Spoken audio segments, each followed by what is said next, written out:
So my name is Rochelle Labbe and I am the founder of Oland Stations. Rochelle, please begin by giving us a brief introduction of Oland Stations and what it strives to achieve.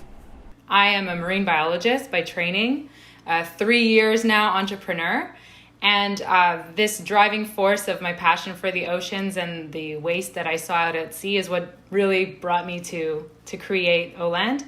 So at Oland, our vision is to create a world without single-use plastic waste, because I know how much that pains me to see it in our environments and now in our livelihoods, in our waterways, in our bodies, etc. But we aim to do this by bringing back value to infrastructure that was once forgotten. So what is infrastructure once forgotten? It's really refill stations or water stations, which are now the alternatives to these single-use plastics. So I originally started with water refill stations as the main pain for replacing single-use plastic bottles in events. And then given 2020, as it was a pandemic year, we wanted to remain relevant and create also another solution. So we expanded to include hand washing stations as well. So that helps, of course, cut back on the sanitizer bottles and all the other things that are these temporary fixes, let's call them. People might not know this, but Montreal is very much a water city. In fact, it's an island, and the St. Lawrence River is a huge ecosystem and water body with islands, etc., a lot of wildlife. Is that one of the reasons why it made sense to set up your business there? And what other competitive advantages made you decide to do that?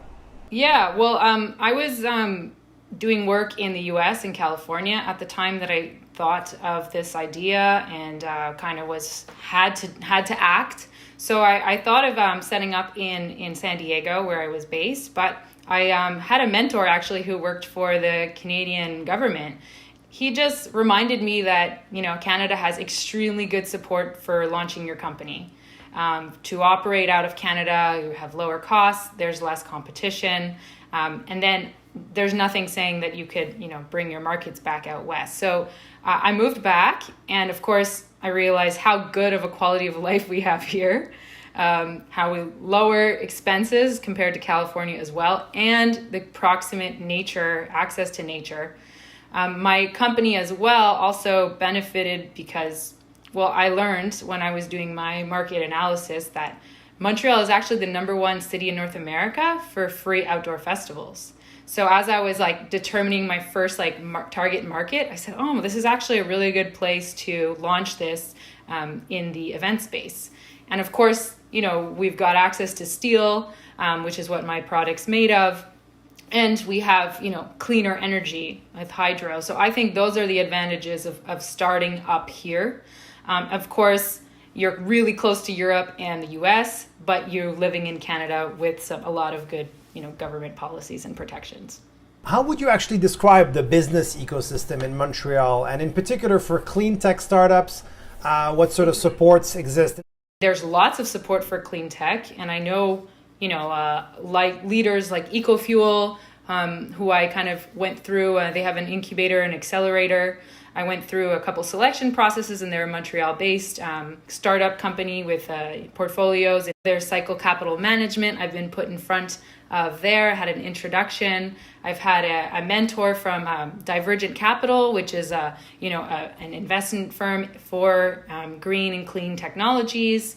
I've had introductions to Ange Quebec because they have lots of interest in supporting environmental missions and whatnot. I wanted to, mention the Aqua Hacking Network, which is a water entrepreneur hub. And in 2019, I won the Great Lakes Challenge. And they are amazing at connecting us with government, municipal support. They continue to reach out to their alum. They've now gone across Canada.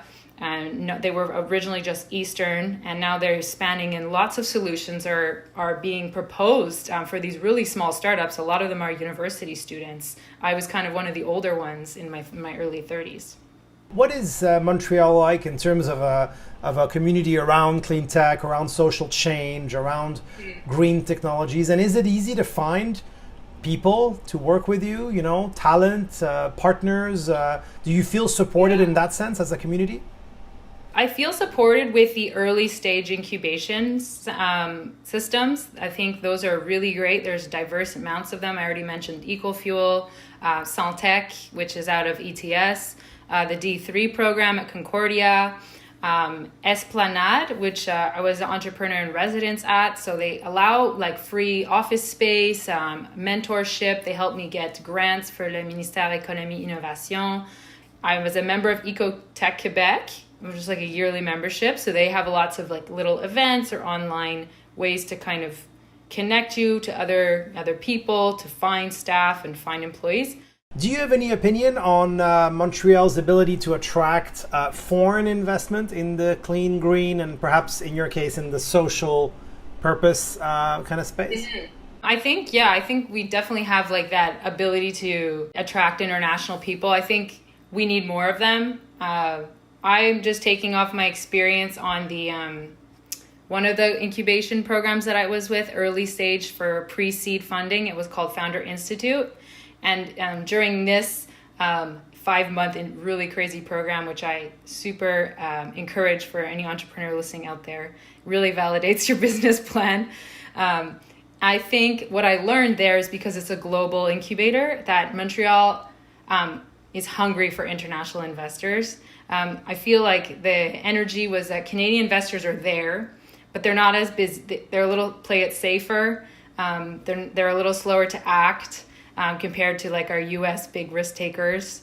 I think that we've got so much space for prototyping and piloting within governments that's just a validation in its own. If a government wants to back you, like, you know, I've been lucky to, you know, get government support, provincial and a little bit of federal support already. If that is already, that's kind of like your credibility. So if those governments are trusting in you and hoping that you grow, all you need is that extra push to really scale quick. So, I mean, if you could just look at the Aqua Hacking website and see the list of the recipients or the alums already, that's already just like a big teaser for investors to come check out. Wow, look at these young kids are doing, like, and it's such a diverse melting pot. It's a small city. You can, you know, get it from A to Z in the metro, and you can go downtown for a quick meeting. It's just really easy to mingle, you know, outside the social distancing norms now. But it really, really helped. And all the big conferences that they used to have, the C2 Montreal, that's a great place to attract international talent. And that's where I find a lot of US people would come here and go, oh, wow, I would love to set up shop here. So those types of events really helped, you know, shine the city of Montreal. And Montreal is as a part of Quebec, is also quite singular within Canada. Of course, the language is the greatest difference, but there are cultural differences and others. How do you compare, how do you stack up Montreal or Quebec entrepreneurs versus entrepreneurs from the rest of Canada? Well, we are like multilingual, so that's a really big advantage. I mean, we could tap into European markets as well, and we have a lot of opportunities with France, with the exchanges. So it's a great place to go test your solution and your business models there. I was part of last year the Montreal Labbe, which is a tourism, culture, and entertainment incubator, and lots of opportunities arose.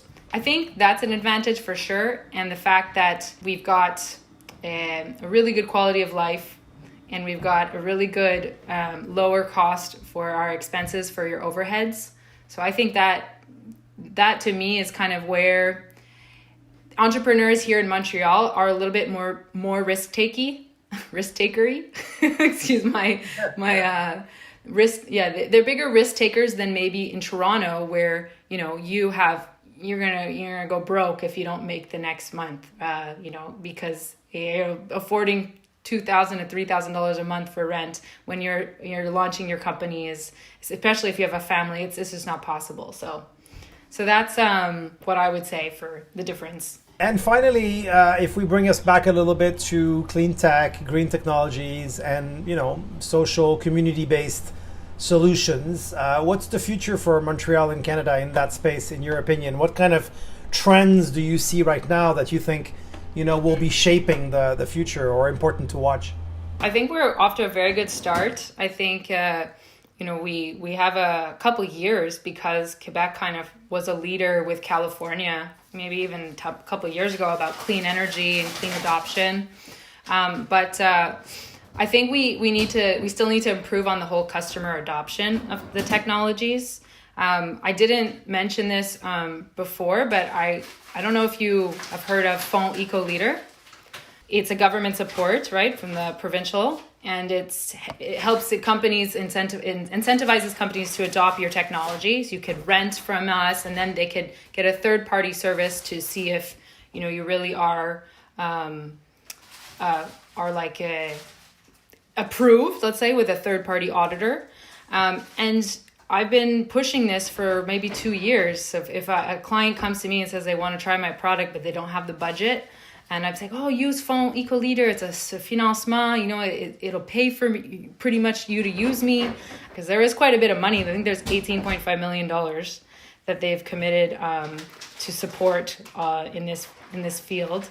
The other thing I think is, like what we said before, is that tech on its own, if it's not adopted by the companies or the consumers, it's not going to solve the issue.